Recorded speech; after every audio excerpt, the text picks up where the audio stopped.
Hi everyone, ನಾನು ನಿಮ್ಮ ಸಂದರ್ಶಿನಿ ಸ್ವಾಮಿ. ಮನಸ್ಸಲ್ಲದ ಮದುವೆ ಕಥೆಯ ಮುಂದುವರೆದ ಭಾಗ.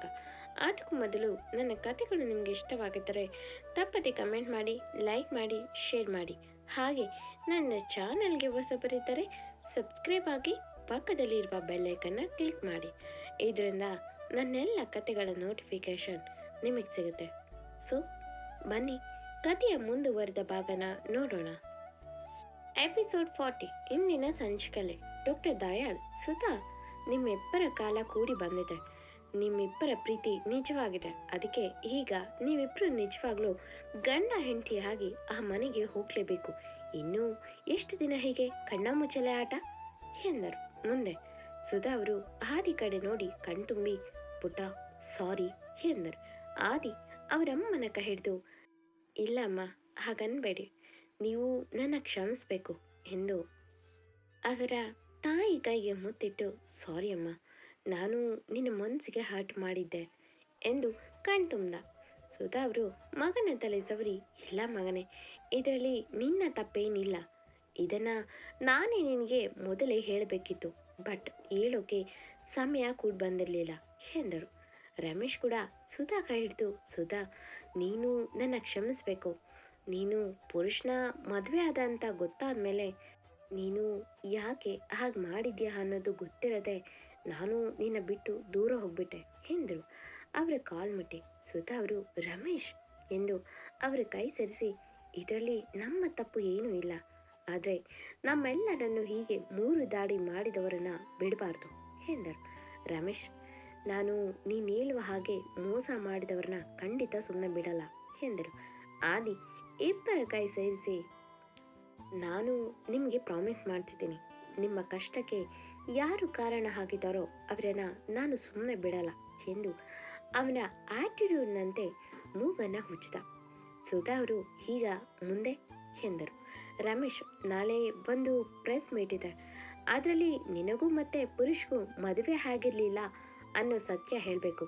ಜಸ್ಟ್ ಪುರುಷ್ ಮಗುಗೆ ಗಾರ್ಡಿಯನ್ ಆಗಿದೆ ಅನ್ನೋದನ್ನು ಹೇಳಿ ನಮ್ಮಿಬ್ಬರ ಮದುವೆ ಸರ್ಟಿಫಿಕೇಟ್ ರಿವೀಲ್ ಮಾಡು, ಇನ್ನು ಉಳಿದದ್ದು ನಾವಿಬ್ಬರು ನೋಡ್ಕೋತೀವಿ ಎಂದರು. ಆದಿ, ಹೌದು, ಅದಕ್ಕೆ ನಾಳೆ ಪ್ರೆಸ್ ಮೀಟ್ ಅರೇಂಜ್ ಮಾಡಿದ್ದೀನಿ ಎಂದ. ಅಷ್ಟೊತ್ತಿಗೆ ಆದ್ಯ ಅಲ್ಲಿಗೆ ಬಂದು ಸುಧಾ ಅವರು, ಸಿಂಚು ಅಂದು ಸಾರಿ ಎಂದು ಆದ್ಯ, ಬಾರಮ್ಮ ಎಂದರು ನಗುತ್ತಾ. ಆದಿ, ಅಮ್ಮ, ಸದ್ಯಕ್ಕೆ ನಕ್ಷತ್ರ ಅಂತ ಕರೀರಿ ಎಂದು ನಗುತ್ತಾ ಕಣ್ಣಲ್ಲೇ ಬಾ ಎಂದ ಆದ್ಯನ. ಆದ್ಯ ನಗುತ್ತಾ, ಅಮ್ಮ, ಈಗ ಹೇಗಿದ್ದೀರಾ? ಅದು ಆದಿ ಕಾಲ್ ಮಾಡಿದ್ರು ಎಂದು ತುಸು ಸಂಕೋಚದಲ್ಲೇ ಹೇಳಲು. ಸುಧಾ ಅವರು, ಬಾ ಎಂದು ಪಕ್ಕ ಕೂರಿಸ್ಕೊಂಡು ಕಣ್ಣು ತುಂಬ ನೋಡಿ ನಕ್ರು. ರಮೇಶ್ ಅವರು, ನಾಳೆ ಪ್ರೆಸ್ ಮೀಟ್ಗೆ ಏನು ಮಾಡಬೇಕು ಎಂದು ಡಿಸೈಡ್ ಮಾಡಿ ನಿನ್ನ ಬಳಿ ಇರುವ ಪ್ರೂಫ್ನು ತೋರಿಸು ಸುಧಾ ಎಂದರು. ನೆಕ್ಸ್ಟ್ ಡೇ ಸುಧಾರಾಣಿಯವರು ಪ್ರೆಸ್ ಮೀಟಿಂಗ್ನಲ್ಲಿ ಕೂತು ಪಕ್ಕದಲ್ಲಿ ಆ ದಿನ ಕೂರಿಸ್ಕೊಂಡು, ಇವತ್ತು ನಾನು ಒಂದು ವಿಷಯನ ರಿವೀಲ್ ಮಾಡಬೇಕು ಅಂತ ಡಿಸೈಡ್ ಮಾಡಿ ನಿಮ್ಮನ್ನು ಇಲ್ಲಿಗೆ ಕರೆಸಿದ್ದೀನಿ ಎಂದರು. ಪ್ರೆಸ್ನವರು, ಅಂಥ ವಿಷಯ ಏನು ಮೇಡಮ್? ಆದ್ಯನಾಥ್ ಅವ್ರಿಗೆ ಮದುವೆ ಏನಾದರೂ ಫಿಕ್ಸ್ ಮಾಡಿದ್ರಾ ಎಂದರು ತುಸು ಕ್ಯೂರಿಯಸ್ನಲ್ಲೇ.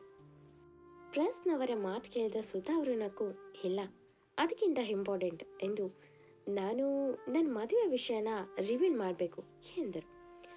ಪ್ರೆಸ್ ರಿಪೋರ್ಟ್, ಮೇಡಮ್, ನೀವು ಅಯ್ಯರ್ ಮನೆಯ ಹಿರಿ ಸೊಸೆ ಪುರುಷೋತ್ತಮ್ ಅಯ್ಯರ್ ಅವರ ವೈಫ್ ಅಂತ ಗೊತ್ತು ಎಂದರು.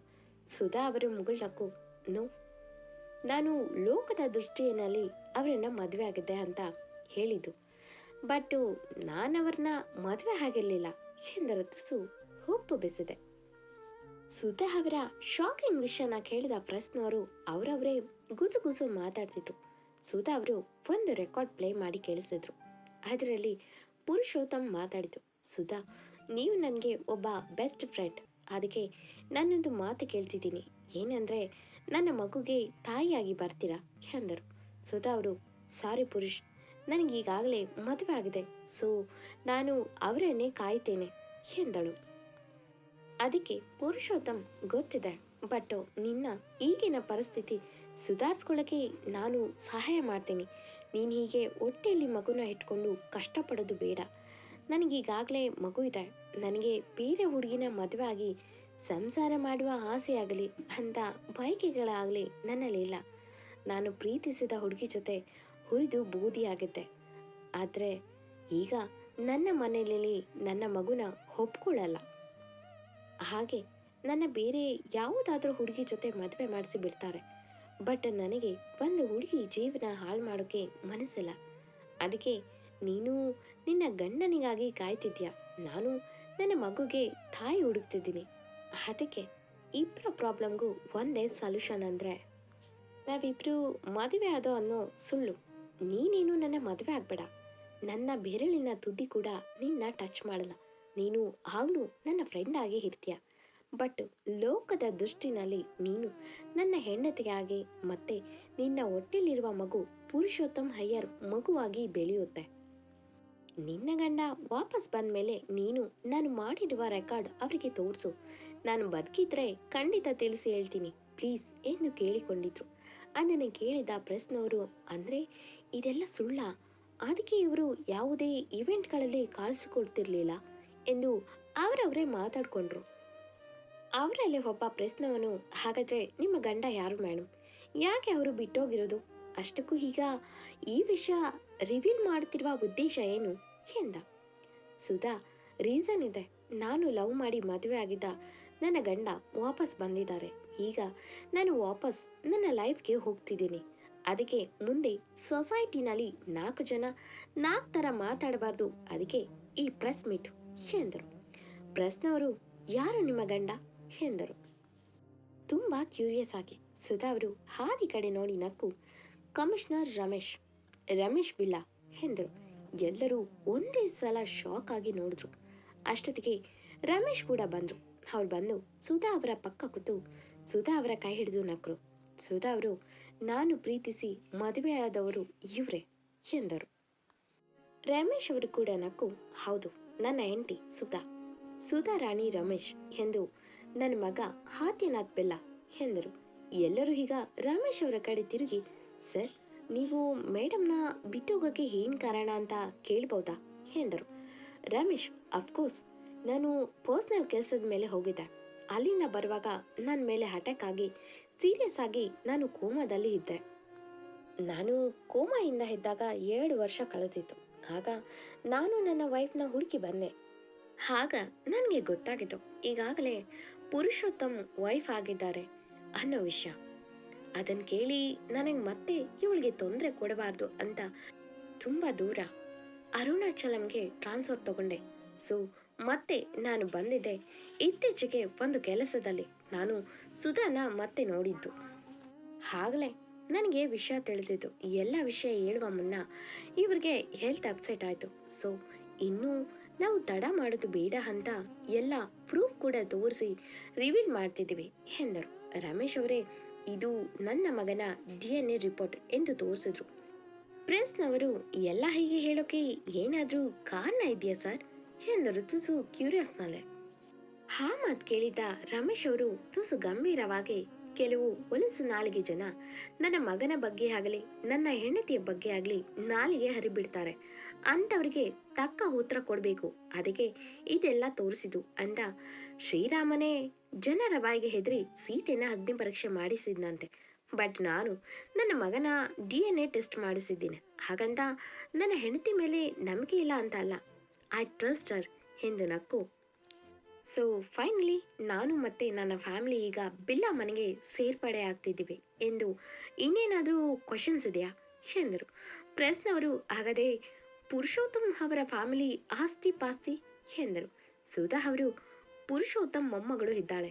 ನನ್ನ ದೊಡ್ಡ ಮಗ ಸಮರ್ಥ್ ಅಂದರೆ ಪುರುಷೋತ್ತಮ್ ಮಗ ಸಮರ್ಥ್ ಅಯ್ಯರ್ ಮಗಳು ಇದ್ದಾಳೆ. ಸೊ ಮುಂದಿನ ಅಯ್ಯರ್ ಮನೆಯ ಆಸ್ತಿ ಪಾಸ್ತಿಗೆ ವಾರಸುದಾರಣಿ ಅವಳೆ ಎಂದರು. ಪ್ರೆಸ್ನವರು, ಎಲ್ಲಿ ಮೇಡಮ್ ಎಂದರು. ಹಾದಿ ಮೈಕ್ ತಗೊಂಡು, ಅದಿನ್ನೂ ಚಿಕ್ಕ ಮಗು, ಹಾಗಾಗಿ ಆ ಮಗುವಿನ ಗಾರ್ಡಿಯನ್ ಆಗಿ ನಾನು ನೋಡ್ಕೋತೀನಿ ಅಂದು ಅದರ ಪ್ರೂಫ್ ಎಂದು ಪೇಪರ್ ತೋರಿಸಿ, ಸೊ ಅದು ಯಾರು ಅಂತ ರಿವೀಲ್ ಮಾಡಲ್ಲ, ಯಾಕಂದರೆ ಚಿಕ್ಕ ಮಗುವಿನ ಮೇಲೆ ಕೆಟ್ಟ ಜನಗಳ ಕಣ್ಣು ಬೀಳಬಾರ್ದು. ಸೊ ಥ್ಯಾಂಕ್ಸ್ ಫಾರ್ ಕಮಿಂಗ್ ಎಂದ. ಆದರೂ ಪ್ರೆಸ್ನವರ ಮನಸ್ಸಲ್ಲಿ ಇನ್ನೂ ಪ್ರಶ್ನೆಗಳು ಇತ್ತು. ಆದರೆ ಅದನ್ನು ಕೇಳೋಕೆ ಬಿಡದೆ ಆದಿ ಅಪ್ಪ ಅಮ್ಮನ ಜೊತೆ ಅವಾಯ್ಡ್ ಮಾಡಿ ಹೊರಟ. ಆದಿ ಅಸಿಸ್ಟೆಂಟ್ ಅವರನ್ನೆಲ್ಲ ಕಳಿಸ್ತಾ. ಬ್ರೇಕಿಂಗ್ ನ್ಯೂಸ್ ಎಂದು ಎಲ್ಲ ಟಿವಿನಲ್ಲೂ ಬಿಸ್ನೆಸ್ ಐಕಾನ್ನಿಂದ ಕರೆಸಿಕೊಳ್ಳು ಆದಿನಾಥ್ ಹಸಲಿಯಪ್ಪ ರಮೇಶ್ ಪಿಲ್ಲ, ಕಮಿಷನರ್ ರಮೇಶ್ ಪಿಲ್ಲ ದಿಢೀರ್ ಆಗಮನ. ಅವರ ಹೆಂಡತಿ ಮಗನ ಬಗ್ಗೆ ಅಸಲಿ ವಿಷಯ ರಿವಿಲ್ ಎಂದು ಒಂದೊಂದೇ ವಿಷಯ ಟಿವಿನಲ್ಲಿ ಬರ್ತಿತ್ತು, ಎಲ್ಲ ಚಾನೆಲ್ನಲ್ಲೂ. ಇತ್ತ ಚೇತನ್ ಬೆಲ್ಲ ಹಾಸ್ಪಿಟಲ್ನಲ್ಲಿ ಸ್ವಲ್ಪ ಸುಧಾರಿಸಿದ. ಅವರ ಪಿ ಎ ಬಂದು, ಸರ್ ನ್ಯೂಸ್ ನೋಡಿದ್ರ ಎಂದ ತುಸು ಗಾಬರಿನಾಲೆ. ಚೇತನ್ ಏನು ವಿಷಯ ಎಂದ. ಅವನ ಪಿ ಎ ಟಿವಿನ ಆನ್ ಮಾಡಿದ. ಅಲ್ಲಿ ಸುಧಾ ಅವರು ತಮ್ಮ ಮತ್ತೆ ರಮೇಶ್ ಮದುವೆ ರಿಜಿಸ್ಟರ್ ಸರ್ಟಿಫಿಕೇಟ್ ತೋರಿಸ್ತಿರೋದು ಮತ್ತೆ ಪುರುಷೋತ್ತಮ್ ಹೇಳಿರೋ ಆಡಿಯೋ ಎಲ್ಲ ಕೇಳಿ ಉಸಿರಾಟ ಜಾಸ್ತಿ ಆಯಿತು. ಚೇತನ್ ಪರಿಸ್ಥಿತಿ ನೋಡಿ ಡಾಕ್ಟರ್ ಬಂದು ಇಂಜೆಕ್ಷನ್ ಕೊಟ್ಟು ಪಿ ಎಗೆ ಟೆನ್ಸ್ ಆಗುವ ವಿಷಯ ಏನು ಹೇಳಬೇಡಿ ಎಂದರು. ಆತ ವೈಭವ್ ಗೆಸ್ಟ್ ಹೌಸ್ನಲ್ಲಿ ಹಾಯಾಗಿ ಮಲಗಿದ. ಅವನ ಅಮ್ಮ ಬಂದು ವೈಭವ್ ಎಂದು ಕರೆದು ಟಿವಿ ನ್ಯೂಸ್ ತೋರಿಸಿದ್ರು. ವೈಭವ್ ನಿಂತಲ್ಲೇ ಶಾಕ್ ಆಗಿದ್ದ. ಏನೂ ಇಲ್ಲದೆ ಅವನು ನನ್ನ ಮೂಲೆ ಗುಂಪು ಮಾಡಿದ್ದ. ಇನ್ನೂ ಅಸಲಿ ವಾರಸುದಾರ ಅವನೇ ಆದ್ರೆ ನನ್ನ ಕತೆ ಮುಗಿತು ಎಂದು ನಿಂತಲ್ಲೇ ಬೆವರದ.